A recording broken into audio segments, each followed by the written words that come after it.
디모데전서 3장 14절 내가 속히 내게 가기를 바라나 이것을 내게 쓰는 것은 만일 내가 지체하면 너로 하여금 하나님의 집에서 어떻게 행하여야 할지를 알게 하려 함이니 이 집은 살아계신 하나님의 교회요 진리의 기둥과 터니라.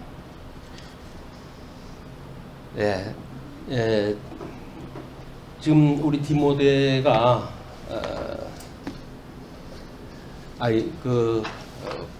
바울이 디모데에게 에베소 교회에 머물 것을 이제 당부하면서 쓰는 편지라고 우리가 이렇게 확인했다 했어요.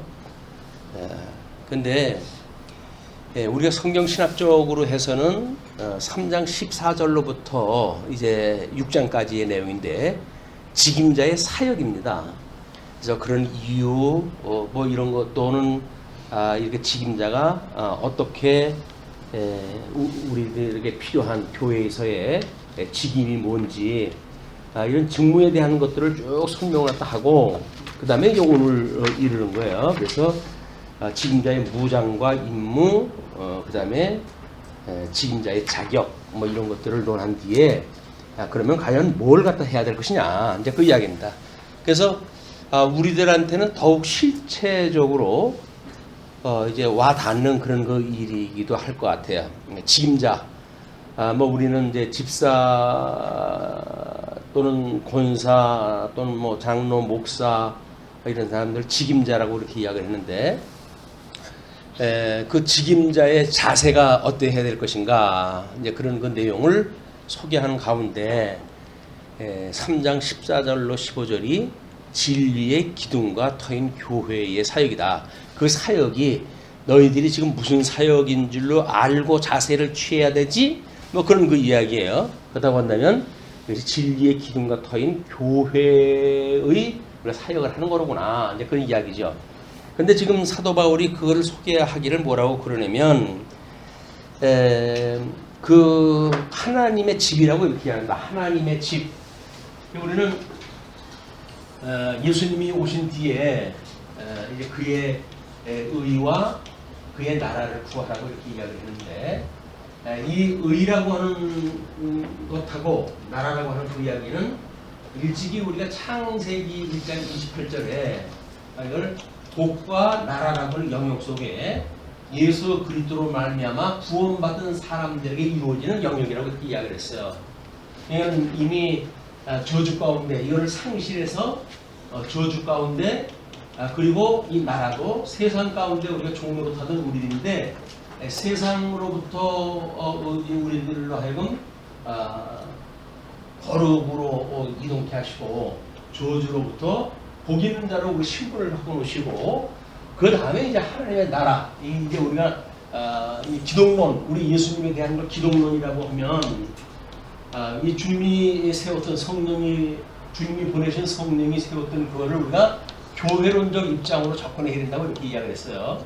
그래서 복음서만 가지고 기독론적인 입장으로 취하는 것하고 그 다음에 서신서로 넘어와 가지고 같은 단어인데도 불구하고 교회론적인 입장에서 그 단어에 쓰이는 용도라든지 하는 게 다릅니다. 이거를 아무런 구분 없이 묶어가지고 쓰게 되면 이제 혼돈스러워요. 물론 이 교회론도 마찬가지다. 우리 웨스트민스터 신앙 고백에서는 이거를 무형교회와 유형교를 해가지고 구분한다 하거든요.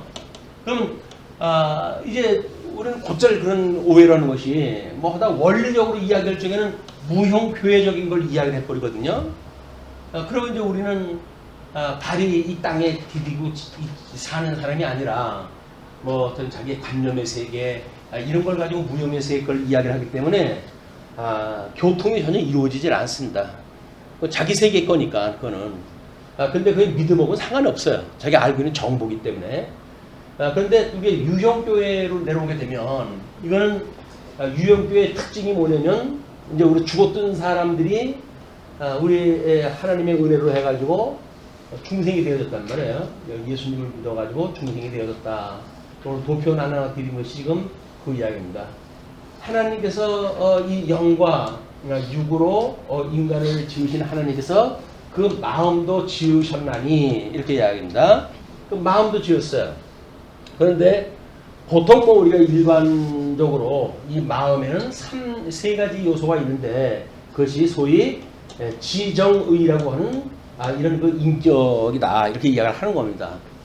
그러면 우리가 일반 사람들이 일반적으로 알 수 있는 것 마음이 뭐죠? 사람의 마음이 뭐죠?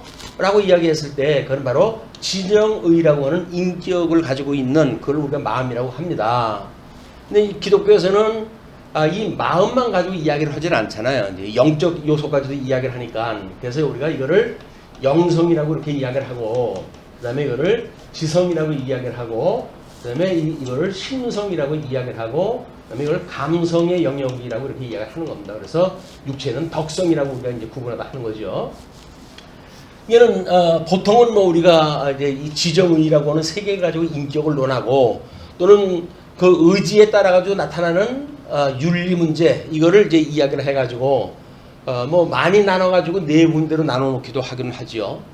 그런데 기독교에는 특별히 영으로 지음을 받았기 때문에 영성이라고 하는 것이 있어야 됩니다. 그래서 우리가 나름대로 뭐 IQ 뭐 그다음에 EQ 뭐 이런 걸로 해가지고 구분을 딱 하는데 뭐 우리가 보통 기독교에서 이야기하는 영성 훈련이라든지 하는 건 뭐 EQ의 지수를 이제 뭐 이렇게 놓고 IQ를 놓고 이야기하듯이 그렇게 이제 구분을 딱 하고 그걸 훈련의 어떤 도구로 사용하다 하고 그러는데 우리의 본성이 어떻게 되어졌는지가 사실은 중요하거든요. 이게 우리가 원인으로 있을 때와 그 다음에 타락인이 되어졌을 때 타락인으로 되어져 있는 인간의 이런 그 요소와 그 다음에 중생인이 되어졌을 때 우리들은 어떠한 이런 다섯 가지의 인격적 그 요소가 변화가 되어지느냐라고 하는 것이 성경적으로 우리가 이걸 가지고 있어야 되거든요. 그래야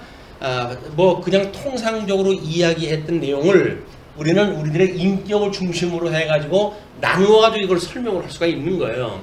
아니면 두루뭉실 묶어가지고 마음이 마음이지 뭐 이렇게 이야기를 해버리게 되면 뭐 어떤 지적인 얘기도 마음이라고 이야기를 하고 심적인 이야기도 마음이라고 이야기를 하고 감성적인 내용도 그냥 마음이라고 이야기를 해가지고 혼합되어져 있는 개념으로 이걸 드리기 때문에 말씀을 우리가 읽을 때에도 그냥 퉁쳐가지고 읽을 수밖에 없어요.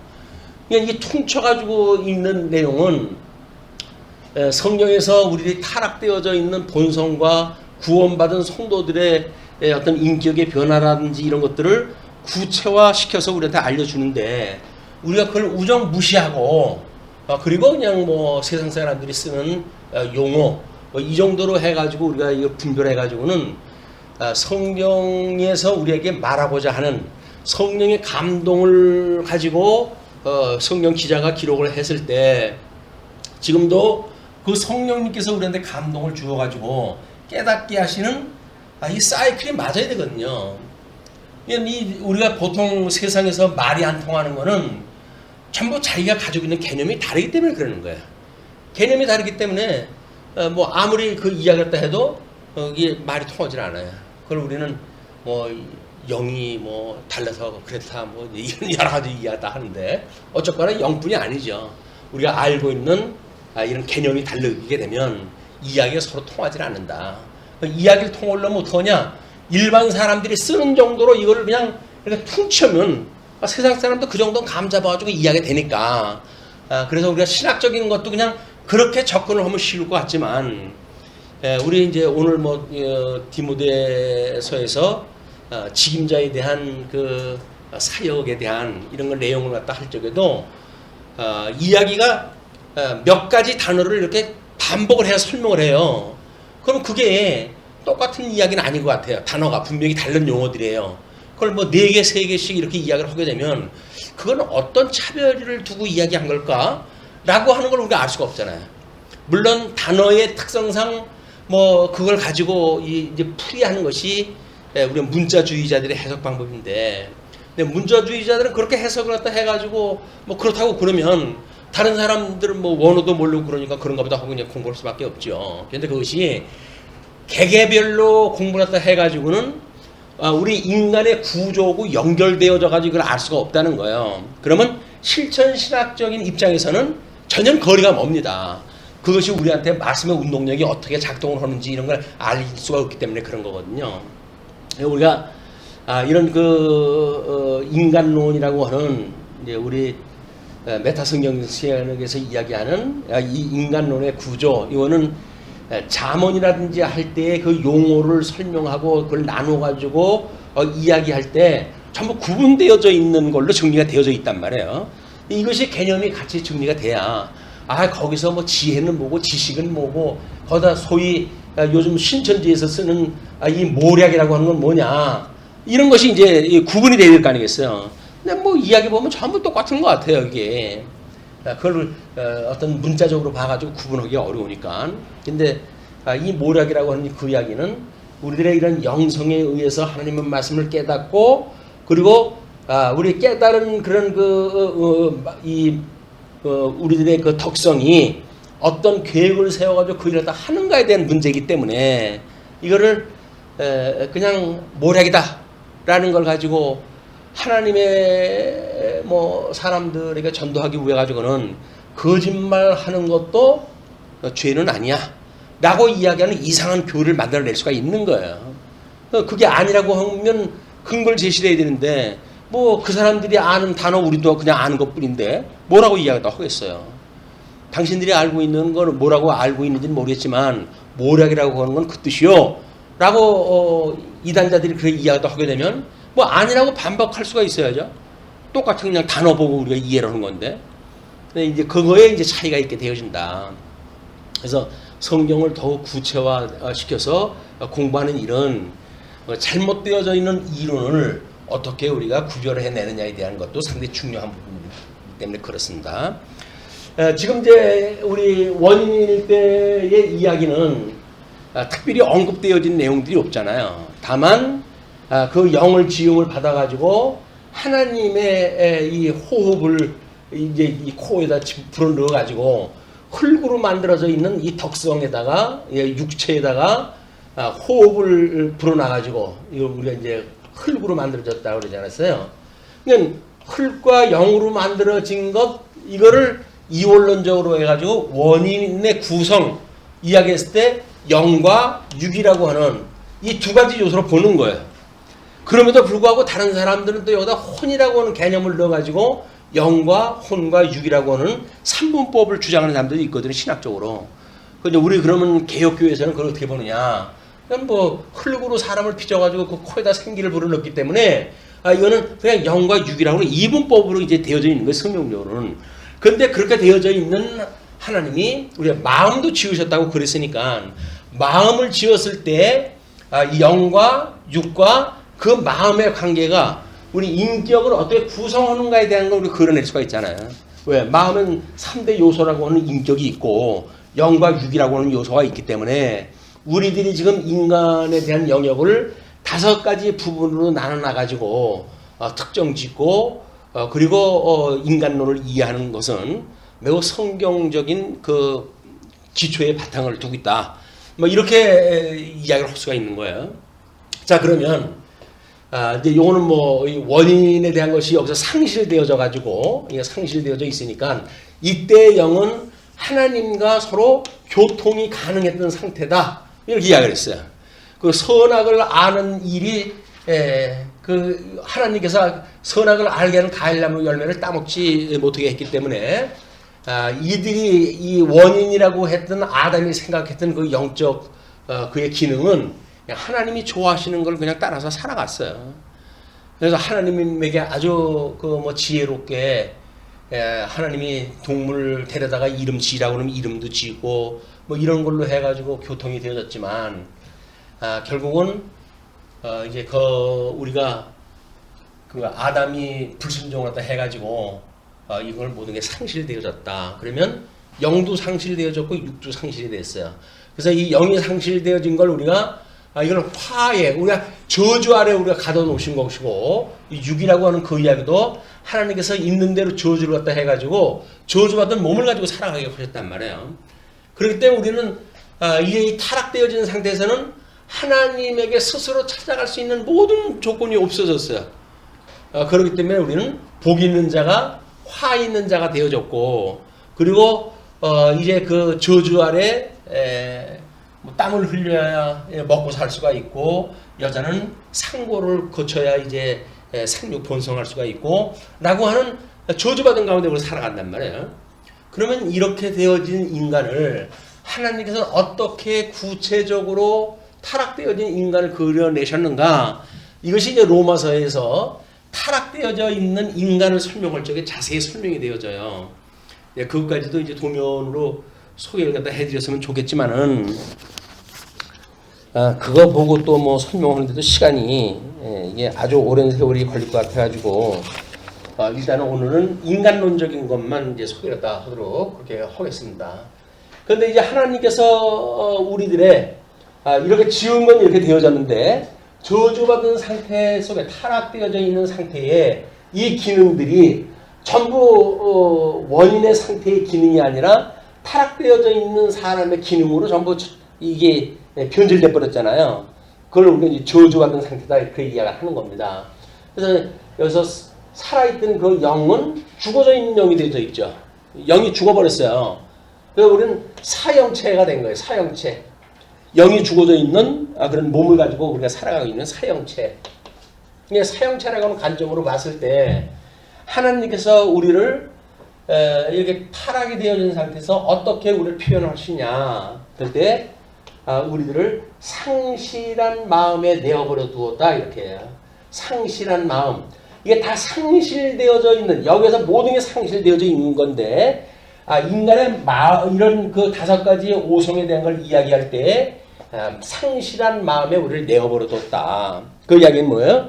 모든 이 지정이라고 하는 인격 자체가 하나님 앞에 스스로 나갈 수 없는 그런 게서 상실되어졌다. 상실. 잃어버린 거예요. 그 기능이 잃어버린 거예요. 그래서 여기에 뭐가 있어요? 지정의에서 이 의라고 하는 걸 뭐라고 그러니까? 이걸 자유의지라고 그러는 거예요. 그러니까 인간을 처음에 만들었을 적에는 자유의지가 있을 수밖에 없죠. 하나님께서 우리 온전하게 하나님 형상을 따라 지음을 받았으니까. 지정의라고 하는 이것이 의지 문제인데, 의지라고 하는 것이 하나님 앞에 순종할 수 있도록 지음을 받았으나 불순종으로 인해 가지고 하나님 앞에 마음이 상실될 때 이미 지정의 모든 게 상실되어진 거 아니에요.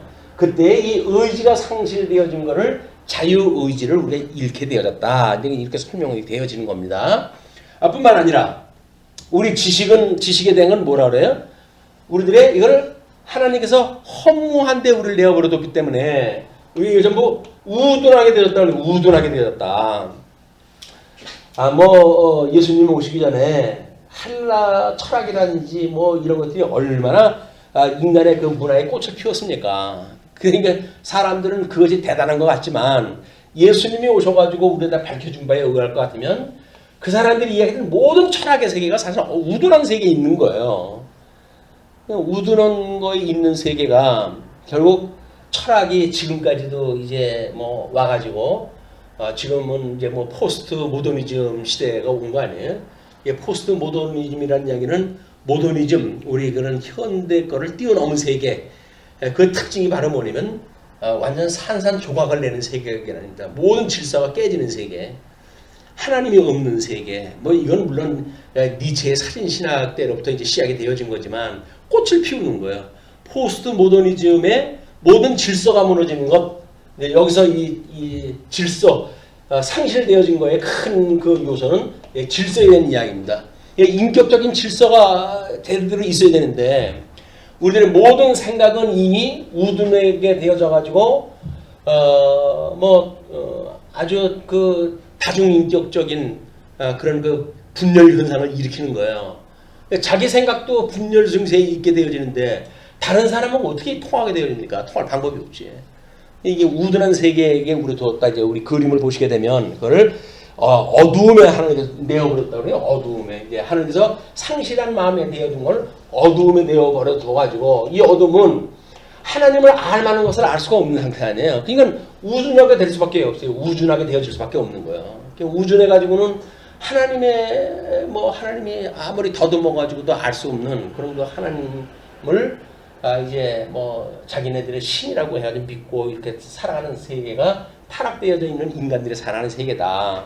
그런데 이제 이거는 어둠에 내어버려 두었는데 정의라고 하는 거는 부끄러움에 내어버렸다고 이렇게 이야기해요. 부끄러움. 이 부끄러움이라고 하는 이야기는 우리가 이 정적인 부분을 이제 보통 인문학 쪽에서는 이걸 예술 영역이라고 이렇게 이야기하는데 우리가 감각지능을 통해 가지고 그 감각적인 영역 속에서 인간의 문화를 피우는 그런 그 일이 예술 분야 아닙니까?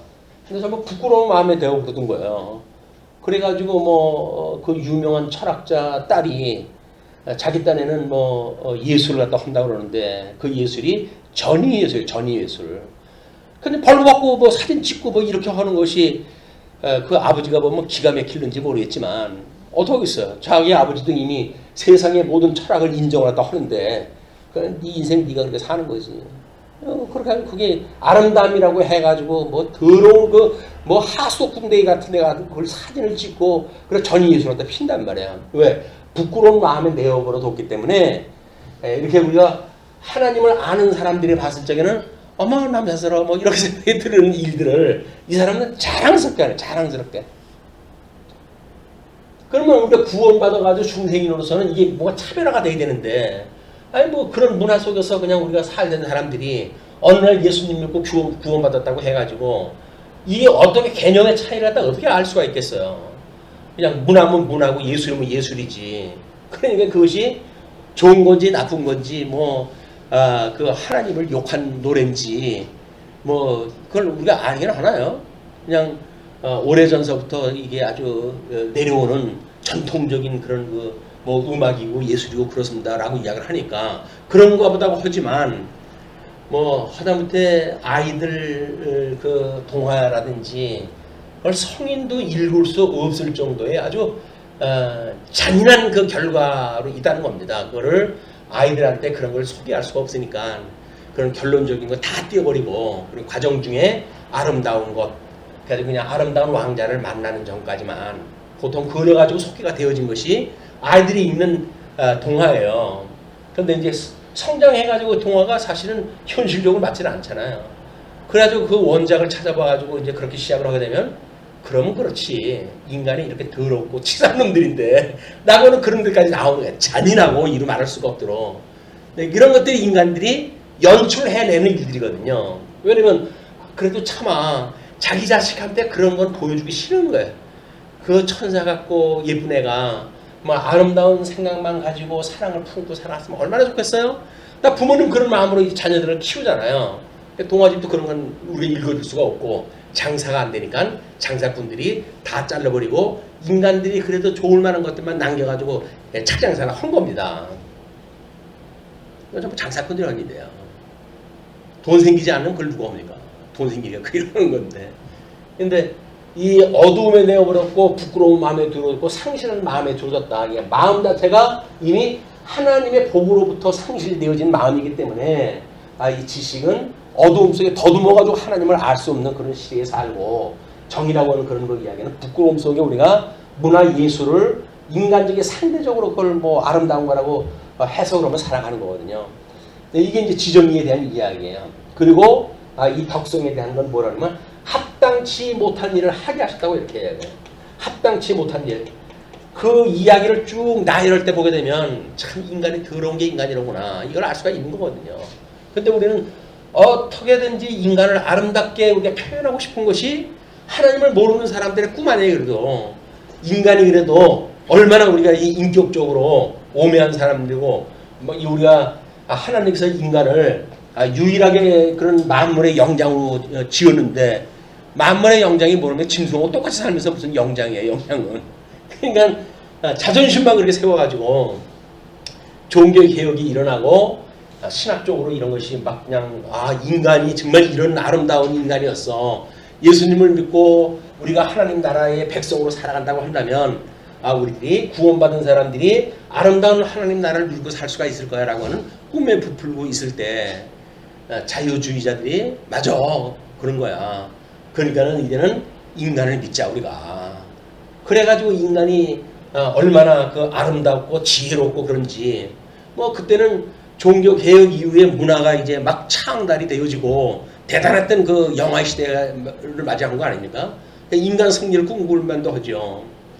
근데 유감스럽게도 그리고 뭐 18세기 뭐 이르기까지 1차 세계대전, 2차 세계대전에 의해 가지고 인간의 교만이 코가 꺼진 거예요. 도저히 인간으로는 안 된다 이게.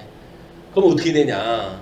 그래가지고 자유주의에 반박을 갖다 해가지고 뭐 근본주의는 근본주의대로 지키려고 했고 칼바르트가 뭐 자기 그 스승이 그 2차 세계대전에 가표를 갖다 던져가지고 이건 아니잖아. 이런 그 문제의식이 만들어지는 거예요.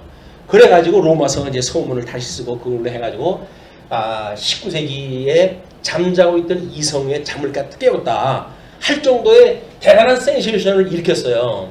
그래가지고 이제 신학 운동이라든지 하는 것이 활발해지기 시작을 했고 그게 결국은 유감스럽게도 현대 신학이라고 하는 그런 뭐 아주 근간을 이루고 있는 그겁니다. 통합적 그래서 믿고 있는 그 바로 그 칼바르트 신학에 대한 이야기인데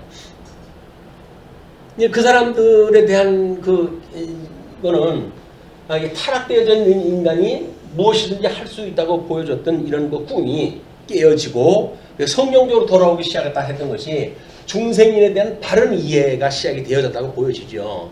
그런데 여전히 뭐 자유주의라고 이야기를 하면 하나님께서 우리 예수 그리스도를 롤 모델로 삼아가지고 우리들이 그 예수님의 닮아가는 그런 운동을 하게 되면 우리가 아름다운 하나님의 나라를 이룰 수가 있을 거야라고 하는 여전히 인본주의적인 인본주의라고 하는 그런 그 이야기는 어쩔 수 없어요. 이게 인간이 가지고 있는 본성이기 때문에 인본적인 생각으로 우리 하나님 나라를 누릴 수 있다라고 하는 것이 뭐 끊임없이 예수님 당시 때부터 율법주의니 뭐 이런 걸로 해가지고 숨어왔던 그런 그 전부 이 누룩 같은 것들 아닙니까? 근데 아직도 자유주의로부터 현대신학에 이르는 모든 사람들은 그걸 버리지 못하는 거예요. 그래서 우리 강화문에서 그 장로교회 목사인데도 불구하고 롤 모델로 삼은 것이 현대신학자를 롤 모델로 삼아요. 이거는 신학이 뭔지 롤 모델로 삼아야 될 게 뭔지 완전히 뒤죽박죽되어져 있는 신학을 가지고 지금 한국교회가 근근히 이것이 복음입니다라고 하는 그걸 듣고 지금 연명을 해가고 있기 때문에 뭐 말 같지 않은 그 신천지의 교리를 가지고 무너지는 겁니다. 무너지는 거. 이거 나온 사람이 그러잖아요. 거기를 그러면 이렇게 교리 공부하고 그러면은 그 사람들 나오게 할 수 있습니까? 그랬더니 7달 세네되도록 공부가 된 사람이기 때문에 교회에서 뭐 띄엄띄엄 여기 왔다 저기 갔다 해가지고는 힘듭니다. 힘들다. 집중적으로 걔네들이 공부가 되어졌고 뭐 수없는 그동안 뭐 수많은 이제 그 사례집으로 해가지고 발전을 갖다 해온 거 아니에요? 요즘 양상을 보면 교계에 있는 좋은 정보는 다 끌어다가 자기 신학에다가 사용할 수 있는 걸 사용하다 하는 것 같아요. 옛날에는 짝짓기 정도의 이 구약과 신약을 설명을 했는데 요즘은 안 그래요. 언약과 성취라고는 우리들의 구조로 다 그대로 설명한다니까요. 그러니까 우리가 신천지를 오해받을 수 있어요. 칠판 뭐 판서도 해가죠. 걔네들은 그러니까 판서 안 해요. 그냥 먼저 이렇게 딱 그려놓고 그리고 설명을 하는 거지. 우리처럼 판서를 하는 게 아니에요. 이 판서는 그때그때 아이디어가 나와가지고 이게 이론론적인 설명이 가능해야 판서가 하는 거 아니에요. 걔네들은 그냥 도면화되어져 있는 것 그걸 놓고 흑판을 쓴다고 그러는데 그거 가지고 뭘 이야기를 합니까? 거기 나온 그 전도사라는 사람이 하는 이야기가 그 이야기예요. 장로교회 신학교에 들어가지고 공부를 하다가 보니까 너무 유치하더라는 거야 이 사람들 교리가. 근데 자기처럼 전문적으로 공부하는 게 쉽지는 않잖아요. 그래가지고 이제 이 장로교회 교리가 너무나 튼실하기 때문에 이런 그 신천지의 교리로는 무너뜨릴 수 없는 아주 완성도가 높은 교리라고 이렇게 설명을 하더라고요. 지가 또 얼마나 깨닫는지는 모르겠어요. 그러나 신천지에 빠져갔던 사람이 이제 빠져나와서 이제 비교를 하는 거니까. 근데 성경에서 과연 우리들의 이 인격을 어떻게 구분했느냐라고 하는 문제가 정리가 안 되면 아무리 읽어도 몰라요. 이게 이 얘기가 뭔지를 모르는 거예요. 그냥 그러니까 말만 듣고 말로만 그게 살려고 이제 자기가 해보는데 자기가 살려고 사라지는 게 아니잖아요. 성령님께서 깨달음을 주고 상실하는 마음을 회복을 갖다 이걸 주셔야 되는데 그게 복을 누리게 되어지면 상실하는 마음이 회복이 돼야 되는 거 아니에요? 이게 죽었던 영이 살아나야 되는 거 아니에요? 이게 이제 영이 다시 거듭나야 되는 거 아닙니까? 예, 거듭나야 이 마음의 상실하는 마음이 회복이 되어지고 그렇게 했을 때 비로소 하나님의 말씀이 깨달음이 오는 거예요. 깨달음. 이건 뭐 불교를 우리가 이제 깨달음의 종교라고 그러는데 기독교야말로 깨달음의 종교예요. 상실한 마음을 우리 하나님께서 귀의 할례를 받게 하시고 마음의 할례를 받게 하셔야 과거의 율법적인 그런 굳은 아이디어에서 생명에 이르는 부드러운 마음의 세계로 이렇게 탈을 바꾸면 할 수가 있는 거거든요. 근데 거듭나야 구원받는다는데 거듭남의 비밀의 문제를 알아야죠. 그러니까 한때 우리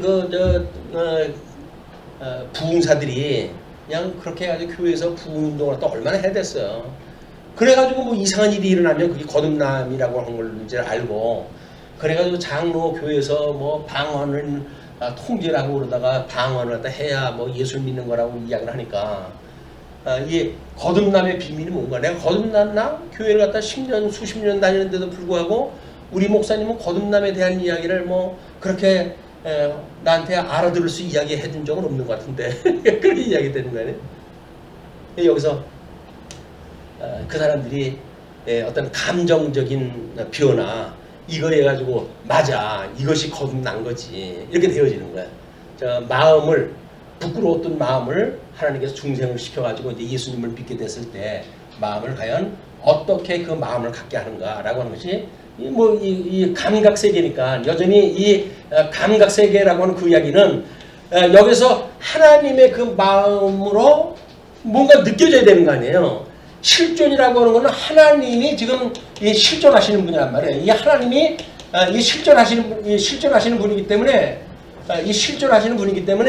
정말 계신 것이 무엇인가 실체적으로 있는 게 뭔가 라고는 살아계신 하나님을 감지할 수 있는 것 이것이 비로소 하나님을 사랑하고 이웃을 사랑할 수 있는 기본이 되는 거거든요.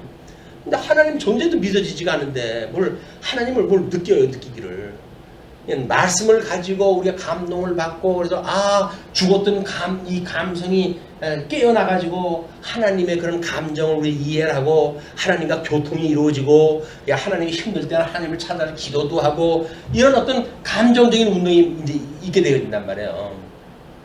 기도를 갖다 해야 된다 그러니까 기껏 기도한다는 게 뭐예요? 없는 거 주세요, 없는 거 주세요 그러는 거 아니에요. 여기서 없는 거 우리한테 뭔가 부족하게 느껴지는 거 이걸 채워달라고 이야기를 하는 것이 기도라고 이야기하는데 그게 아니에요. 하나님이 살아계시면 믿어지는 거예요. 느껴지는 거예요. 나하고 함께 계시면 믿어지는 거예요. 그래서 성경에서는 임마누엘 주님이라고 이야기해요. 임마누엘 주님이다. 임마누엘 주님이라고 하면 그분이 우리들한테 만져져야 될 거 아닙니까 이게. 만져진다고 하는 것이 하나님은 어떻게 만져져요. 근데 예수님은 당신을 확인시킬 때 손을 보여는데 손바닥을 여기 창짝을 만져봐라 이렇게 이야기를 하지 않습니까? 도마도 만져봐야 아는 상태의 아주 초보적인 신앙이란 말이에요. 우리 성경을 믿잖아요. 믿음으로 살잖아요. 그럼 믿음이라고 하는 건 뭐예요? 예수님은 우리를 위해서 돌아가신 건 맞네. 창자국이 있잖아. 그분이 다시 부활한 거 맞네. 그분에 의해서 우리가 거듭난 게 맞네. 라고 하는 이런 감정적인 변화가 만들어지는 거란 말이에요. 이 감정적인 변화가 만들어지게 되면 비로소 하나님을 사랑하게 되어지고 그리고 주님께서 너 이웃을 내 몸같이 사랑을 이야기하라고 했으니까 사랑의 감정이 이제 싹 오는 거예요. 그래서 우리가 이제 어저께 만약에 시간이 되면 그걸 좀 소개를 갖다 해드릴까 그랬었는데 자 우리가 우리에게 이 죄 지은 거를 용서해 주시고 이래 우리가 우리에게 죄진 자를 용서해 줬던 것처럼 하나님께서 우리의 죄를 용서해 주옵소서라고 하는 것이 주님과 가르쳐 주신 이 사제의 원리예요. 그럼 이 죄라고 하는 그런 문제를 확대를 이렇게 나눠 가지고 놓고 보게 되면 여러 가지 영역이 있을 거 아니겠어요. 죄가. 저는 하나님께서 우리 이제 은사를 준 걸 보게 되면 로마서에서 이제 우리들한테 그 어떻게 영적 예배를 드릴 때 은사를 실현을 할 것인가라고 이야기했을 때 섬기는 자는 부지런함으로 또 위로하는 자는 위로로 이렇게 이제 나와졌어요. 근데 우리가 어떻게 위로를 하러 갔단 말이에요. 그럼 위로를 하는 것이 아니 우리가 가도 뭐 위로가 돼요. 우리가 우리를 용서해 준 것처럼 라고 하는 그 이야기는 우리가 우리를 위로를 갖다 한다고 하는 그런 명분을 가지고 살았잖아요. 그럼 이것이 어떤 거를 전제로 해가지고 이게 가능해야 될까? 이거는 하나님께서 우리의 죄를 용서해 주셨다고 하는 이것이 기본이 되어지는 거예요. 그러니까 하나님이 우리를 위로하시는 분인 거를 우리가 체험을 했고 깨달았기 때문에 같은 위로를 가지고 성도에게 위로를 갖다 할 수 있게 해주세요. 그 이야기거든요. 우리가 우리에게 죄진 자를 사해 준 것처럼 우리를 사해 주세요 라고 이야기를 하니까 아니 왜 자꾸 우리 죄 졌다고 이야기를 하냐 라고 하는 걸로 시비를 갖다 건다는 이야기는 온전히 되어져 가지 않고 있다는 거 아니에요. 이게 온전하게 되어지려고 한다면 어떻게 돼요? 끊임없이 하나님 우리를 용서해 주신단 말이에요. 영원한 용서가 필요하단 말이에요. 그러면 우리가 다른 사람을 위로한다고 했을 때 뭘로 위로한다고 하겠어요? 하나님이 우리를 영원한 위로를 갖다 해주셨던 그 위로에 우리가 그게 공감이 되어지고 그러므로 하나님께서 함께 하셔 라고 하는 그런 메시지에 의해 가지고 상대방이 위로를 받지. 아니 무슨 우리가 가가지고 위로 몇 마디 한다고 해가지고 위로가 된다고요? 그럼 세상에 골치 아픈 사람 없지요. 힘든 줄 아는 사람 없죠. 내가 지금 복잡하고 아이고 위로는 그냥 내가 지금 죽을 맛이야 라고 하는 사람이 찾아가지고 위로가 되겠어요? 위로를 하려면 적어도 어떤 이 심리 상태로 가야 되는 거예요. 주님이 나를 위로한다 하시는 분이야. 나의 위로자는 주님밖에 없어 라고 확신을 가지고 이게 전해줘야 그렇지 맞아 내가 잊어버리고 있었네 라고 해서 위로를 받을 거란 말이에요. 근데 나도 그런 주님의 위로를 별로 실감을 못해요. 여전히 이것도 부족하고 저것도 부족하고 하나님이 나 함께 하신다고 한다면 이런 일을 하시겠어. 나는 하나님이 함께 한다는 이야기는 내 관념적인 세계지 나하고 함께 하시는 게 믿어지질 않아. 믿는다고 우리가 착각도 할 수가 있어요. 근데 그거는 그냥 관념적인 세계에서 우리가 공부를 했고 했으니까 그냥 그게 감지되어지는 거지. 정말 이것이 우리 이런 감정적으로 해가지고 주님이 나의 위로자야. 내가 힘들 때도 주님께서 나에게 손을 내미시고 힘들지? 내 손 붙들어.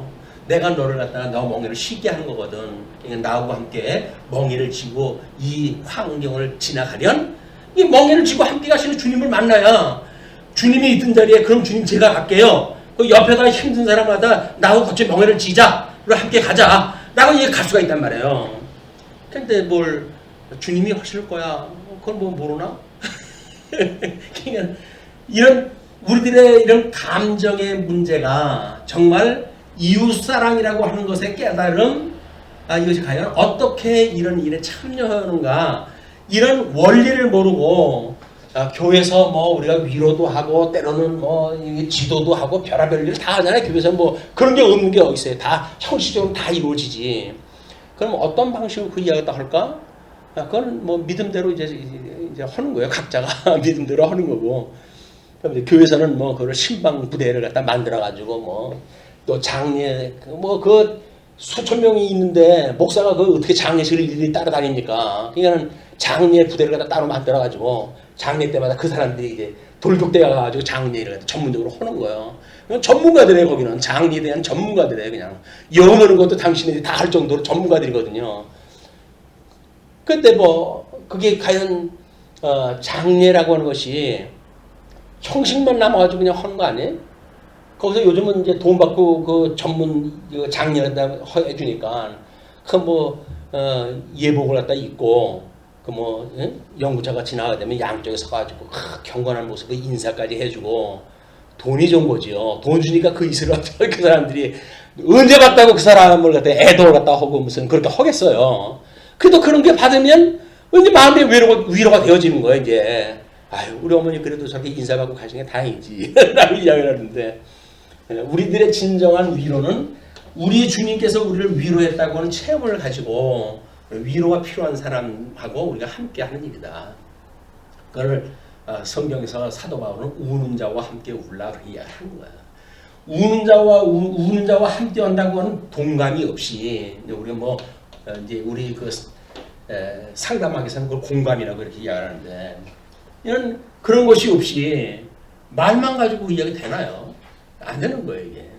이론만 가지고 이야기를 하게 되면 뭐 이제 목사가 뭐 이제 이론 공부를 다 하고 그러니까 제일 그 목사한테 스트레스 받는 게 누구겠어요?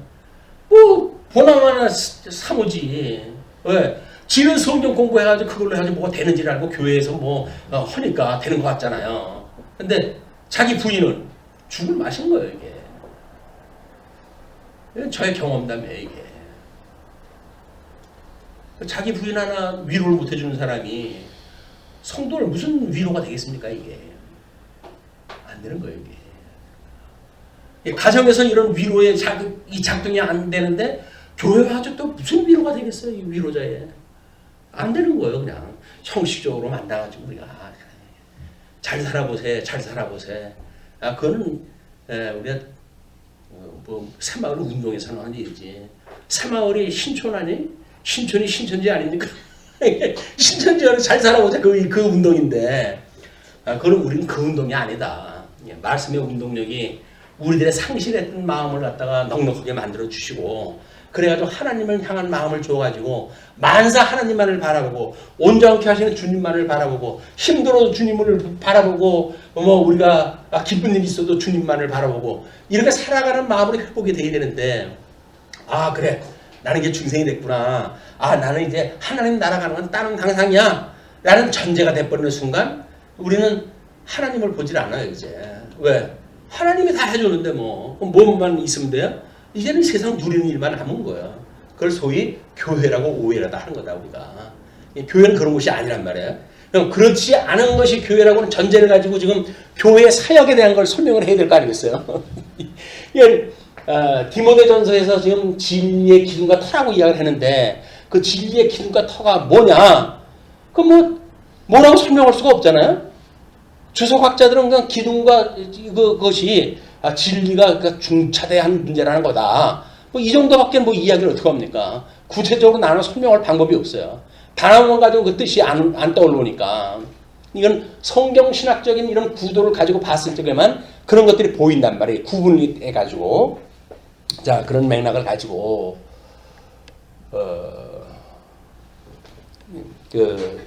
3장 15절에 이제 그렇게 이야기하는 거예요. 그래서 이 집은 살아계신 하나님의 교회요. 이 하나님의 집이라고 하는 이야기는 하우스의 개념이 아니겠죠. 이건 홈이라고 하는 그런 개념이지 집이라고 하는 개념이 아닐 것이다. 그 이야기는 하나님이 주관하시는 대주제가 되신 우리 예수 그리스도가 만왕의 왕 되신 그리스도께서 모든 천상 천하 모든 것들을 통일해 가지고 주권을 가지고 통치하실 수 있는 주님이 지금 우리를 주님의 그런 몸된 교회로 인도하시는 그것이 하나님의 집이라고 깨달아지는 거예요. 그러니까 교회라고 하는 그냥 일반적인 교회 감각은 안 와요. 그게 그냥 그렇게 목사가 설교하고 연보하고 찬송하고 그게 교회라고 하는 개념으로 있으니까 사도 바울이 말하는 하나님의 집이다 라고 있던 이 이야기 개념이 안 떠오르는 거예요. 이 교회를 어떻게 설명을 할까요? 이제 사도 바울은 그걸 하나님의 집이라고 이야기한 거예요. 하나님의 집이다. 그러면서 이 집은 살아계신 하나님의 교회요. 그 집은 바로 교회고, 교회라고 하는 그 이야기는 진리의 기둥과 터다. 요즘 가끔 우리 여행지에 보게 되면 거기에 옛날 자기들 나름대로 신전 흔적들이 있잖아요. 그러면 나름대로 터가 있어요. 그다음에 이 기둥들이 쭉 다른 건 다 없어요. 기둥만 세워져 있는 것들이 보이잖아요. 그러면 거기 위에다가 뭐 우리가 이렇게 석가래를 얹고 어떻게 해서 지붕도 했었고 뭐 다 벽도 막았고 그럴 거 아닙니까? 근데 수많은 세파를 거쳐가지고 다 없어지고 보니까 뭐만 남아 있어요? 이 기둥과 터만 남아 있어요. 그럼 우리는 주님의 몸된 교회의 기둥과 터 이게 원뿌리가 여기 있는 거구나. 여기다가 우리가 뭐 벽도 붙이고 뭐 이렇게 성도가 이렇게 해가지고 성도의 교제를 통해 가지고 띠를 띄어가지고 벽면도 막히고 이런 성전이 되어졌지만 제일 근본이 뭐냐, 이 교회의 근본이 뭐냐라고 이야기하는 건 기둥이 진리의 터와 기둥이로구나. 이걸 알 수가 있단 말이에요. 그러면 이런 개념을 가지고 성경 신학적으로 이 단어를 접근하면 여기 뭐 같아요? 바로 이것이 우리의 의와 나라에 대한 이 설명을 다 한 걸 거라고요. 이게. 그러면 주님의 몸된 교회는 뭐로 이걸 세워가야 된다고요? 하나님의 의로. 우리 말씀은 살아있고 능력이 있어가지고 우리들한테 교훈과 책망과 바르게 함과 의로 교육하게 유익하다고 그러잖아요. 주님의 몸된 교회가 살아가는 방법은 의를 설명하는 방법밖에 없는 거예요. 의가 하나님, 우리 예수 그리스도 아닙니까? 예수 그리스도. 예수 그리스도를 소개했을 때만 주님의 몸된 교회가 양식으로 이게 이제 강화가 될 수 있단 말이야. 그러면 그 나라라고 하는 그 이야기는 뭐 이제 그 시대에 뭐 유형교면 유형교대로 무형교면 무형교대로 구분이 되어지겠죠. 이것이 지금 의와 나라라고 하는 개념으로 이걸 우리가 이해를 해야 된다. 그럼 진리의 기둥과 터라고 할 때 이건 뭐 기둥이라고 이야기를 하고 터라고 이야기를 하게 되면 예수님이 오셔가지고 터의 기초가 된 거 아닙니까? 터의 기초가 돼가지고 기둥을 세우고 12사도를 통해가지고 복음을 가르쳐줘가지고 그들로 증인을 삼고 그 증인을 인해가지고 생육 번성하게 되어지고 그래가지고 이 터 위에 하나님의 집이 세워져 가는 거예요. 이게 유형교에서 세워지는 것을 우리가 유형교라고 이야기를 하고 천상에서 이루어지는 것이라고 한다면 그것을 무형교에서 온전히 되어진 거다. 이 무형교의 숫자는 여기서 만드는 것이 소위 14만 4천이라고 하는 숫자예요. 우리 나라가 지금 지어져 가는 건 뭐예요? 흰옷 입은 셀 수 없는 흰옷 입은 물이라고 설명이 되어지는 거예요. 왜 이거는 왜 14만 4천이라고 하는 원형이 세워져 세일 수가 있는데 왜 흰옷 입은 물이 세일 수가 없을까요? 그 이야기는 현재 진행형인 거예요. 이게 그거를 가지고 자기네들이 14만 4천이라고 하는 우지 못할 이런 그 교리를 만들어 가지고 거기 들어가야 된다고 해가지고 그냥 온 자기 인생을 다 바치는 분들이 얼마나 불쌍합니까? 성령을 몰라서 진리를 몰라가지고 미혹당해가지고 그걸 또 뭐 감시한다고 해가지고 또 2명이나 죽었더라고요.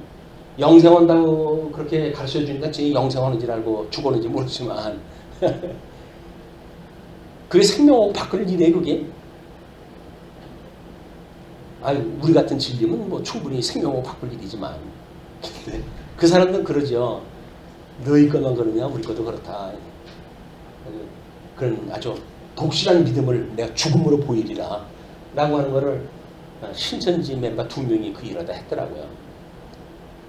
이거는 기독교가 뭔지 성경이 뭔지 전혀 모르는 상태에서 일어나는 현상이다. 그 다음에 16절에 대한 거를 설명을 경건의 비밀인 예수 그리스도의 품이라고 이렇게 이야기를 해요. 크도다 경건의 비밀이요. 경건의 비밀이라는 이야기는 여기서 뭔가 기둥으로 세워지는 열매 맺는 성도들의 삶에 대한 모습 이런 총체적인 것인데 그것이 비밀인 거예요. 그렇다 그렇지 않다 하는 게 없다. 다 인정을 하는데 근데 왜 그러지? 라고 하는 건 비밀이라는 거예요. 근데 그런 비밀이 뭐냐면 그는 육신으로 나타난 바 되시고 영으로 의롭다 하심을 받으시고 천사들에게 보이시고 만국에서 전파되시고 세상에서 믿음 받으시고 영광 가운데서 올려지셨느니라.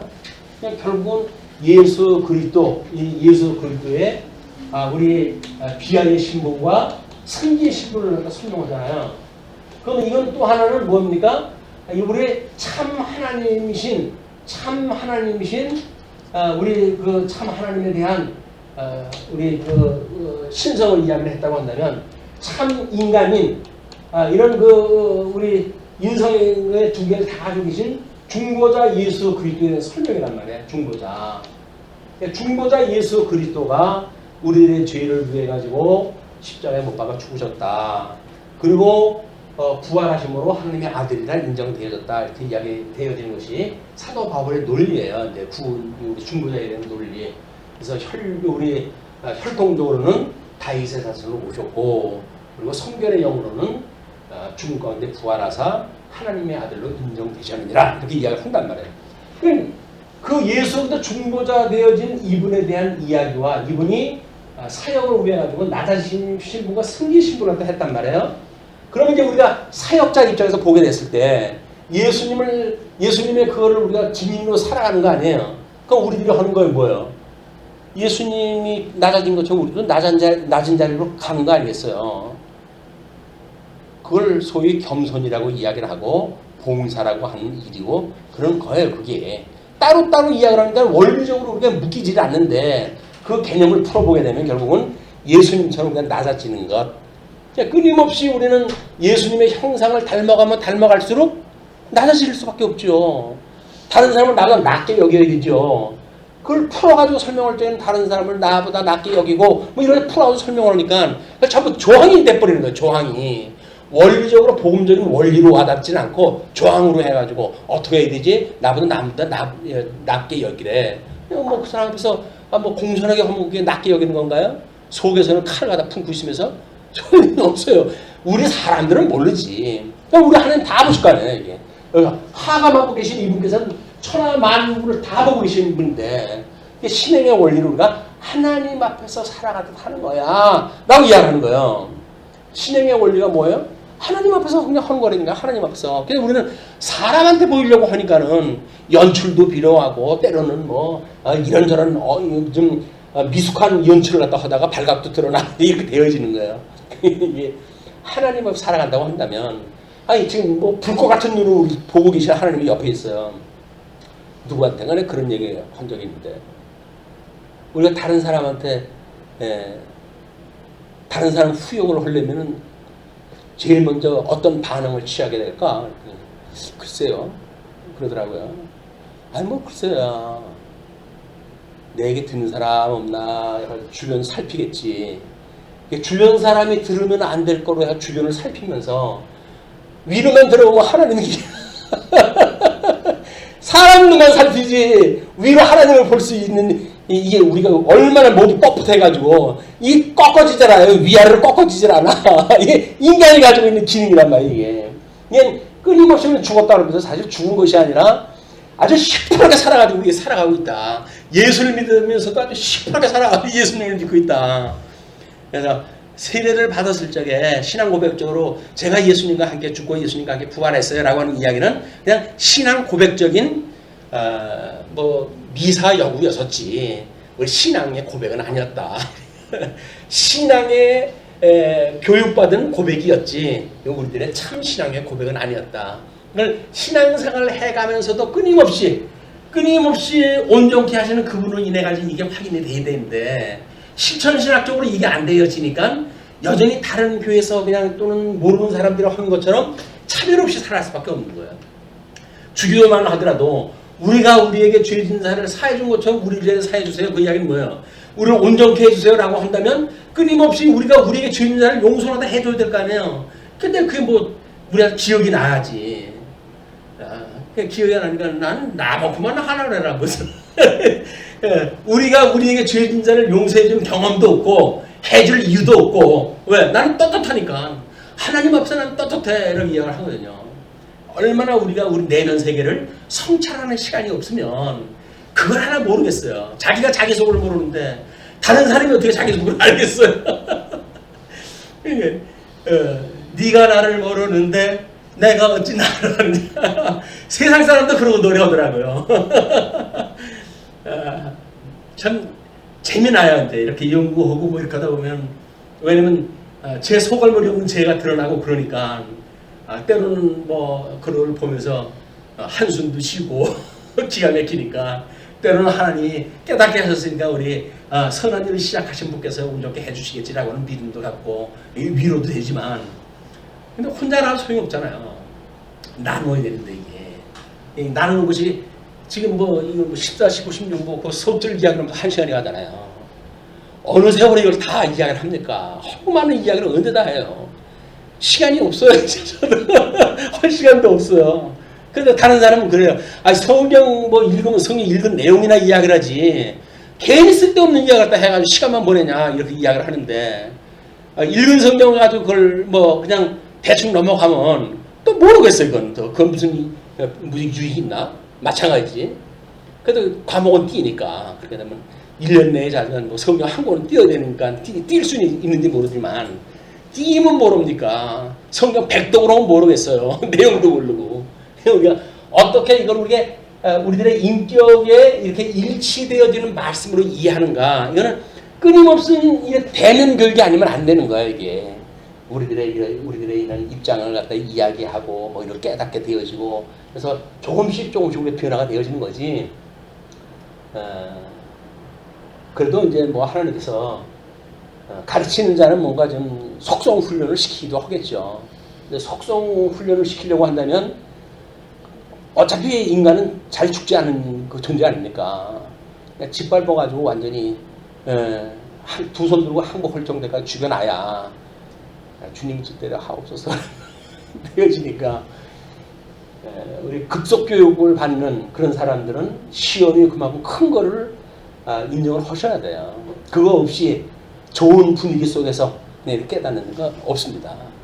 하사관 교육도 다르고 우리 소위 장교 교육도 달라요. 다 교육이. 우리 뭐 보통 육군 생활을 하려면 뭐 병장으로 제대할 사람들의 그런 훈련 정도는 6개월 정도, 뭐 6주 정도만 교육받으면 돼요. 그런데 하사관 교육도만 하더라도 무슨 뭐 석 달이래, 몇 달이래. 그거 받아야 되잖아요.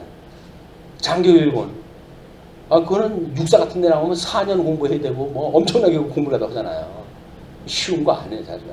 우리들 공부는 무한세월 걸리는 거다. 그러니까 끊임없이 하나님을 배운다고 하는 마음을 가지고 우리가 현장도 접근을 갖다 해야 되고 성경도 접근이 돼야지. 우리가 학습이라 학습. 우리 하나님의 말씀에 대한 것을 배우고 깨닫는 배운 공부와 이신 공부가 끊임없이 이것이 같이 가야 되는 거기 때문에 뭐 이론 공부만 한다고 되어지는 문제도 아니고 그다음에 이 긴 공부는 이 뭐 날개 입자에다가 이게 뭐 신백자지만 이게 백백자를 줄여놓은 거 아닙니까? 100번의 날개짓을 갖다 해야 이게 날 수가 있는 훈련이 되어지는 건데 우리가 이걸 인격적으로 훈련되려고 한다면 끊임없는 무한반복이에요. 끊임없이 무한반복. 한번 뭐 이렇게 들어가도 깨달아야 되는 문제가 아니라 빠졌다가 또 나오고 빠졌다가 또 나오고 근데 하나님 앞에 맨날 부족함을 갖다 인정을 해야죠. 아유 주님 저는 아무리 교육을 받아도 맨날 그 타령이에요 라고 고백을 해야 그래 모든 사람이 다 그렇단다. 그래야 위로가 될 거 아니에요. 나만 그렇다고 한다면 절망인데 모든 사람이 다 그렇다고 그러니까 그래요? 그럼 그래도 좀 소망이 있네요. 라면 신앙생활이 되지. 그래 너만 그래 이놈아. 이렇게 이야기하면 절망 아니겠어요. 하나님 앞에 하소연을 하게 되면 그래 너희들이 그렇게 해서 내가 오래 참는 거야. 오래 참으시는 주님을 만나고 그렇게 해서 우리가 소망도 갖고 또 그래가지고 위로도 받고 그리고 살아가다가 또 그 걷는 거 하면 또 넘어져가지고 또 점점 긍긍하다가 또 하나님께 일으켜주면 또 일어나고 무한 반복되는 것이 성도들의 교육이다 라고 생각을 하시고 하게 되면 뭐 우리들한테 당하는 일들이야 저주받은 세상 속에서 늘 다반사로 일어날 수 있는 일이니까 너무 힘들으시지 않았으면 좋겠다 생각이 듭니다.